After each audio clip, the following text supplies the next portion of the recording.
क्या आपको पता है कि भारत में हर 4 में से एक व्यक्ति एससी या एसटी समुदाय से आता है? और क्या आपको पता है कि इस विषय पर आज भी कोर्ट में मुकदमे चल रहे हैं, संसद में बहस होती है और सड़कों पर आंदोलन होते हैं। तो नमस्कार दोस्तों, मेरा नाम है अश्वनी पांडे और स्वागत है आपका। आज हम गहराई में समझेंगे एससी एसटी से जुड़ा पूरा विषय, इसका इतिहास, संविधान में इसकी जगह, अर्थव्यवस्था और इससे जुड़ी सबसे बड़ी बहस। वीडियो को पूरा देखिएगा क्योंकि आखिर में हम कुछ ऐसे उदाहरण भी देखेंगे जो शायद आपने पहले नहीं सुना हो। चलिए शुरू करते हैं। सबसे पहले हम समझते हैं कि एससी एसटी होता क्या है। भारतीय संविधान के अनुच्छेद 341 और 342 के तहत राष्ट्रपति के आदेश से अलग राज्यों में कुछ जातियों और जनजातियों को आधिकारिक रूप से अनुसूचित घोषित किया गया। अनुसूचित जाति यानी एससी वे समुदाय जिन्हें पुरानी वर्ण व्यवस्था में अछूत मानकर सदियों तक भेदभाव झेलना पड़ा। अनुसूचित जनजाति यानी एसटी वे आदिवासी समुदाय जो जंगलों और पहाड़ों पर बसे मुख्य धारा से अलग रहे और विकास से वंचित रहे। 2011 के जनगणना के मुताबिक एससी लगभग 16.6 और एसटी लगभग 8.6% है, यानी मिलाकर देश की करीब 1/4 आबादी। अब बात करते हैं इतिहास की। जाति व्यवस्था की जड़ें प्राचीन वर्ग व्यवस्था में मानी जाती हैं, जो समय के साथ एक सख्त जन्म आधार सामाजिक ढांचे में बदल गई। इसमें कुछ समुदायों को समाज से बाहर रखा गया, छुआछूत, शिक्षा से वंचित रखना, मंदिर प्रवेश पर रोक, ये सवाल मत थे। इस लड़ाई का सबसे बड़ा नाम है डॉक्टर भीमराव अंबेडकर। खुद महार जाति में जन्मे अंबेडकर ने बचपन में भेदभाव झेला, लंदन और अमेरिका में पढ़ाई की और बाद में भारतीय संविधान की मसौदा समिति के अध्यक्ष बने। महात्मा गांधी ने भी छुआछूत के खिलाफ आंदोलन चलाया, लेकिन अंबेडकर और गांधी के बीच दलित प्रतिनिधित्व को लेकर गंभीर मतभेद भी रहे, जैसे 1932 का पूना पैक्ट।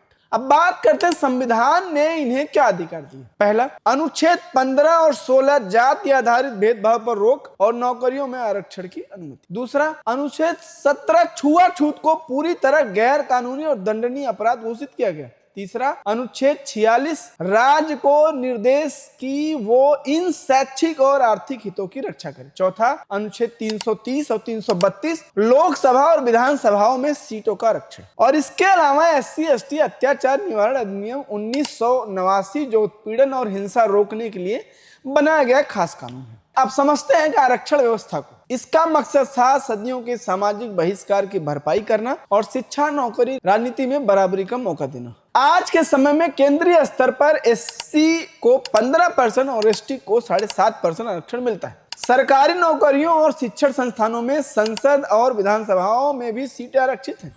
दिलचस्प बात यह है कि मूल रूप से यह व्यवस्था संविधान लागू होने के सिर्फ 10 साल बाद खत्म होनी थी, लेकिन संसद ने इसे बार बार संशोधन के जरिए आगे बढ़ाया। अब आते हैं इस विषय की सबसे बड़ी बहस पर। समर्थन में तर्क, सदियों के भेदभाव की भरपाई जरूरी है। आज भी जातिगत भेदभाव और हिंसा की घटनाएं होती हैं। आरक्षण ने लाखों परिवारों को शिक्षा और नौकरी तक पहुंच दिलाई है। आलोचना में तर्क, दशकों बाद भी आरक्षण जारी रखना इसे अस्थायी बना सकता है। कुछ का कहना है कि आर्थिक आधार पर आरक्षण बेहतर होगा और यह भी कहा जाता है कि फायदा अक्सर समुदाय के संपन्न वर्ग तक ही सीमित रह जाता है। इसे क्रीमी लेयर कहा जाता है।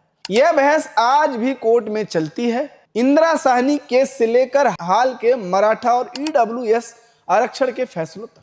अब बात करते हैं उस हिस्से की जिसका आपने वादा किया था। मैंने सिस्टम के दुरुपयोग से जुड़े उदाहरण ध्यान रहे। ये पूरे समुदाय पर आरोप नहीं है, बल्कि सिस्टम की खामियों का बात है। पहला, फर्जी जातिगत प्रमाण पत्र।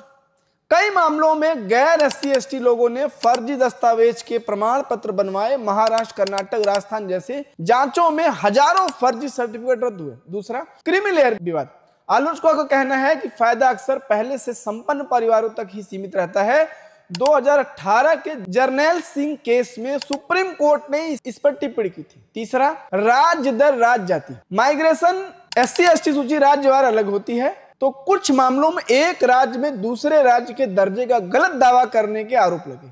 1990 मारी के चंद्रशेखर राव केस में इसे साफ किया। चौथा, पीओ एक्ट के दुरुपयोग के आरोप, कुछ मामलों में निजी विवादों में झूठी शिकायतें दर्ज कराने के आरोप लगे। 2018 के सुभाष काशीनाथ महाजन केस में कोर्ट ने सुरक्षा उपाय जोड़े थे, जिस पर बड़ा विरोध भी हुआ और बाद में संसद ने कानून में फिर से बदलाव किया। पांचवा, स्कॉलरशिप योजनाओं में भ्रष्टाचार। कुछ राज्यों में फर्जी संस्थानों के जरिए फंड के दुरुपयोग के मामले सामने आए, लेकिन ध्यान रहे दलित अधिकार संगठनों का कहना है कि आज भी असली उत्पीड़न के मामले में शिकायत दर्ज कराना मुश्किल होता है। और एनसीआरबी के आंकड़े दिखाते हैं कि जातिगत हिंसा अब भी एक बड़ी समस्या है।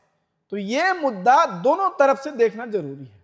तो दोस्तों, ये था SC/ST से जुड़ा पूरा विषय, इतिहास से लेकर आज तक के बहस। ये सिर्फ कानून या आंकड़ों का मामला नहीं है, बल्कि भारत की सामाजिक न्याय की एक लंबी यात्रा है। इसमें उपलब्धियां भी हैं और चुनौतियां भी।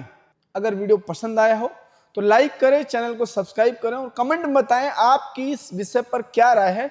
मिलते हैं किसी अगले वीडियो में, तब तक के लिए धन्यवाद।